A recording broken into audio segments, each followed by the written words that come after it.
Hi everyone! Thank you so much to Pollux for inviting me to read. My name is Andy, and I'll be reading for you a poem called Konya Love Letter Number 1, first published in Pollux Journal. Quote, "So because you are lukewarm, neither hot nor cold, I am about to spit you out of my mouth." Revelation 3:16. Di nila ako binigyan ng map, so I Google Earth a return path, fashioned a glider out of palm leaf, slicked the sails with oil. My kite tails I teeth with powdered glass, may our enemies cut their hands on our laughter. All this to say, tara let's, baby. I know the road home is potholed, but di ba sabi nga nila, to love is to struggle. Or should I say syncopate, sever. We throw overboard what we don't need. Because I wanted to come home, I culled the fat, spliced and stitched my tongue into a sail sturdy enough for a discount condiman or two. My price for this kind of crooked alchemy, but consider, I never wanted to be sweet. I wanted to burst in the mouth like mutiny, heinous and unruly and glorious. Pare, call me creature all you want. Call me Chanak, parang like love child of monstrous lore. Regardless, I am born, midwife to my own bloody darlings, my own slaughter, daughter. What I mean, you don't have to love me. Already I am brimming from across the sea, practicing arrival. I billow, I am, I, all the way home, where the waters are strange with homecoming. P.S. Sorry if I offended you. P.P.S. I made the splint myself. The next poem I'd like to read for you is from the first issue of TLDTD. It's a journal for Filipino poetry. You can look it up, tldtd.org. And this is called A Letter from Your Doomed Sister. A letter from your doomed sister. Listen, one daughter to another, pith of my pith. We've suckled the same marrow. So what if these horns catch on your hair and you chew on all my good shoes? In the end, it's you I want, when they take everything but my name, this loose tooth. They call it the great forgetting, how all girls on the cusp of womanhood lose their faculty for anger. Dumplings unraveling in the broth, a pot just on the edge of bubbling. You'll never hear it sigh. Once, we ask mother why she mimes shadows, smiles at the scorpion's tail when it strikes true. The body doomed before it can write its own name. The sourer the broth, the giddier the soul, she says, stirring her pot as something desperate clangs in her belly. Look, already I am willing to make amends, circumvent the tangle that has brought us here. If a fish forgives its captor, is it no longer lunch? What is a girl anyway but a shape to be beaten into? Magic bread. I'll tuck my mold deep inside, crunch my arrowheads into a million matchsticks. When I hear your wart trill, I will aim at my own heart. See, there's a window where my hunger used to be.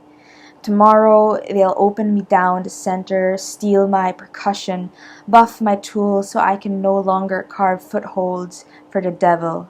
I'll be pearled, once dirt-tongued, ocean floors stink. Now safekeeper of claws and ugly things, yes, I swallow. I just need to find where my mouth is. Are you listening? What I'm saying is, when they take the seeds, do not fold back into the earth in grief. Train your ears to mime hands that catch secrets. Even the hiss of oil jumping in the pan is a message, is a signal fire to take this recipe and run to the first tree with the first wound thumping with sap, where all women lie, soft-scabbed, planting crops in each cosmic hurt, and all women hurt. All women braid memory as lifelines, have much too many teeth to eat. So eat, won't you? This pot blistering with mother's good knives. Won't you lick the bowl clean? Thank you. In the footnotes of your poem, you said that Konyo has unwritten rules that guides the way that it functions. The fact that these rules are unwritten and not formalized probably makes it very hard for somebody to learn Konyo or enter the community that the language creates. How does Konyo, as a language that synthesizes other existing ones, create unique communities? And what might be the limitations that Konyo has in building community? I think Konyo, for especially for fellow Filipinos, there's a lot of confusion regards to what it really is or where it comes from. Some of my friends say Konyo is an accent. Other people say no, it's Taglish, or it's not Taglish. Taglish, of course, is a combination of Tagalog and English. And even preparing for this question, I had to Google what Konyo meant, because apparently the word Konyo in the original Spanish means something completely different and admittedly vulgar. And when I told my friends about what Konyo meant in the original Spanish, they were really they were shocked. They were like, "What? Like, it means what?" And I think that the reason for this confusion regards to what Konyo really is or how it came to be is because there's really no path to learning how to speak Konyo. It's never been formalized. To me personally, Konyo has always been born out of necessity. It's a language of necessity and survival, a way for me to survive spaces that demanded absolutes. So, places where they demanded straight English, straight unadulterated English, or other spaces that demanded straight Filipino. And as a way to kind of navigate these spaces, I had to kind of graft together different words from these two languages and kind of hope for the best. That was what Konyo is to me. When I was young, I remember studying in this middle class school, elementary, for 9 years, and the school really put a premiere on English above all else, to the point that they had these really extreme, strange rules of no speaking in Tagalog, even though we're Filipino, no speaking in Tagalog except for Filipino class. And if if you happened to speak in Tagalog and a teacher would overhear, you'd have to give like some coins for the class fund. Or if there was recitation and you couldn't answer in straight Filipino or straight English, you would be asked to stand for the rest of the class until you figured out how to say it properly. Things like this. And even at home, we had an English-only policy placed by my mother, because she would always tell me that I needed to learn how to speak good straight English if I wanted to make it in the real world. She didn't want me to suffer the way that she did. She grew up in the province.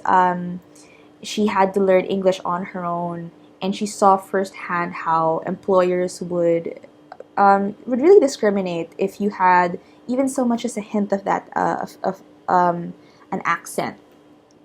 And in school, I would also meet my friends. 50% or 60% of my classmates in this school were from Korea, and their parents had sent them over to the Philippines so they could learn English at a cheaper price than if they were to send them over to the States to learn English. It sounds really extreme right now, and I think it's also kind of sad that they had to go through that, living alone, and spending hours after class time to study English again.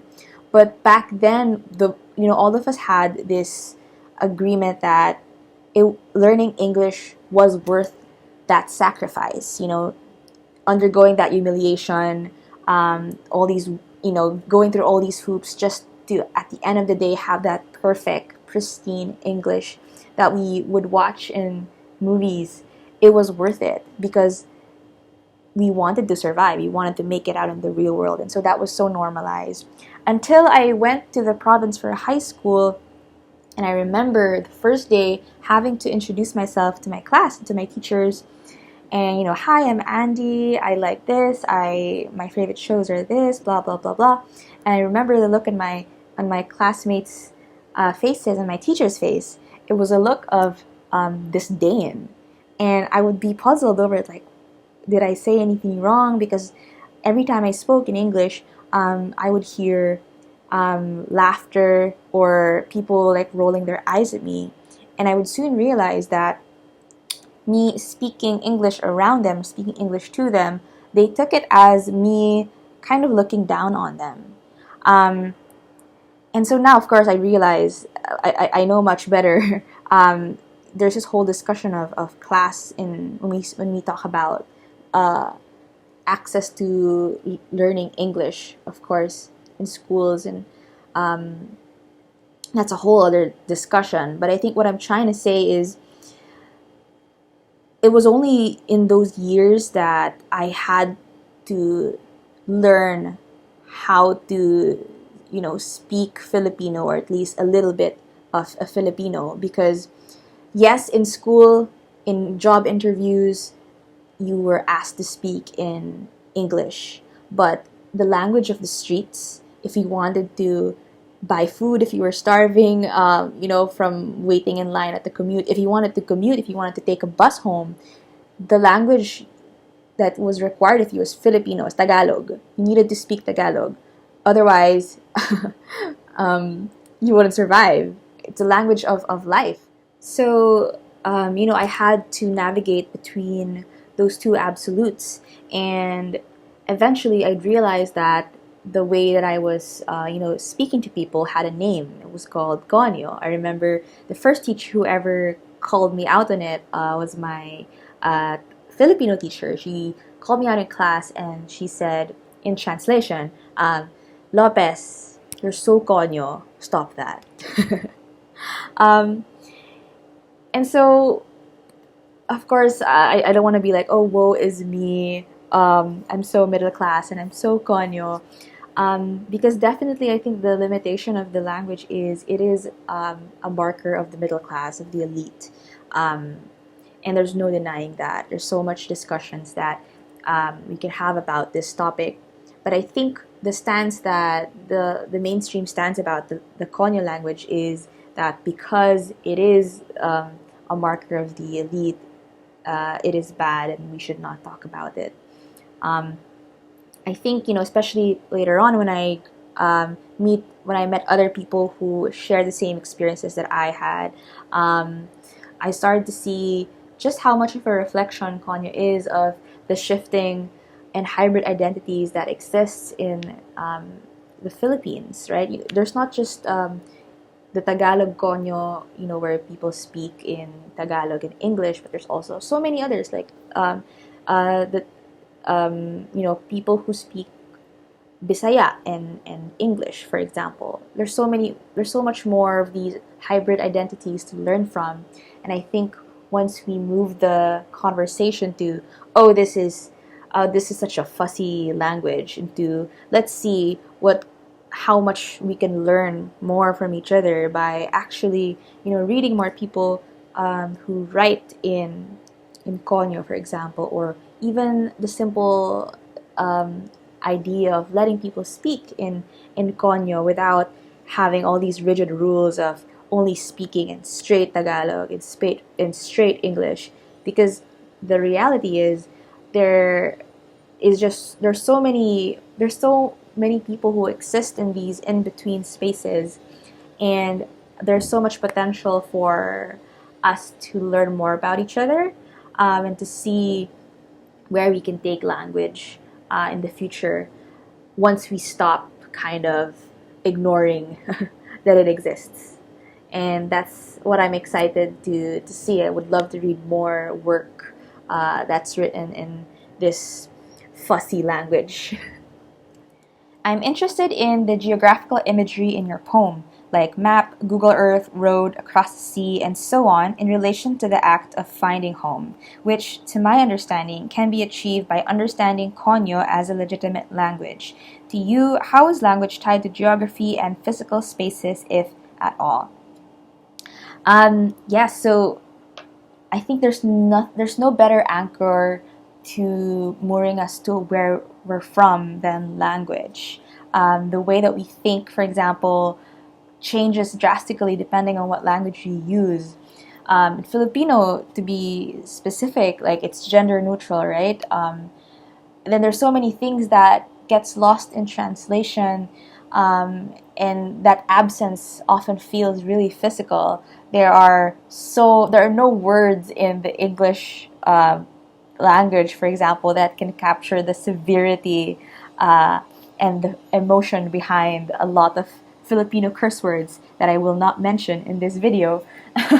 But I think what I'm trying to emphasize is that losing things in translation to me often feels literally like being lost in this wild, in the wilderness. Like it's a very visceral feeling of being unmoored, and just having no way to find the road home. And so in my poem, that's the feeling that I tried to capture in the imagery of the maps and the seas, and I tried to use all of those images to show just how badly I wanted to go home.